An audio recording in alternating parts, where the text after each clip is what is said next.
Hey there, I really want to share you guys something really quick that the Lord has taught me this morning in the book of Acts. And if you think this is going to be really boring, it's not boring. It has really taught me a life lesson, which I want every Christian to hear. So let's just get quick into it. So the context of this is that Peter is being falsely accused of just being bad with the Jews and just stirring up like regulations and laws. And they just like hate Peter so much that they like put him into court, and the court is having hard trouble to justify all this happening.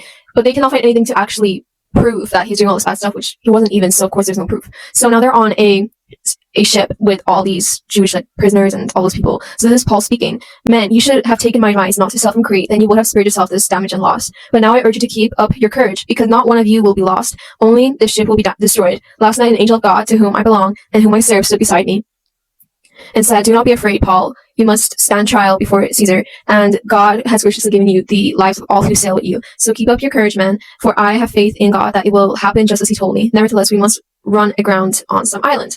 So then, here we go. Right after Paul said this, they took surroundings and found that the water was 120 feet deep. A short time later, they took surroundings again and found it 90 feet deep. Fearing that we should be dashed against the rocks, they dropped 4 anchors from the stern and prayed for daylight. In an attempt to escape the ship, and the sailors let the lifeboat down into the sea, pretending they were going to lower some anchors from the boat. But when Paul figured this out, this is what Paul says: "Unless these men stay with the ship, you cannot be saved." And I will tell you guys what I'm talking about, why I wanted to share this with you guys.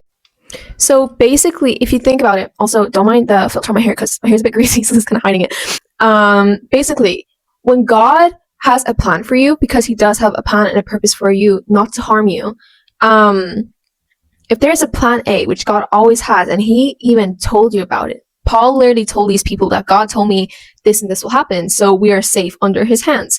But these people doubted that plan A, and they start creating a plan B. And I really felt like this really jumped out to me. I'm like, I feel like so many times when we feel like God tells us that he's going to do something, and then we don't see it happen, or maybe we do, we just don't like how it's going, we're going to start scheming these plan Bs innocently because it doesn't seem like any damage.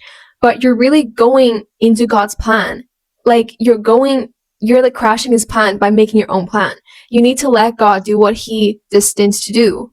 Okay? So that's something that really stuck out to me. And another topic that I see in this small scripture is that we need to trust him. Here, we see doubt clouding these people's minds. And Paul literally says that unless we cling to our plans, that's basically what he's saying. If you cling to your plans, you are going to sail downwards. You're not going to be afloat. You are going to sink with that ship that you built. God makes ships for us that are insinkable. I don't know if that's a word, but they cannot sink down. God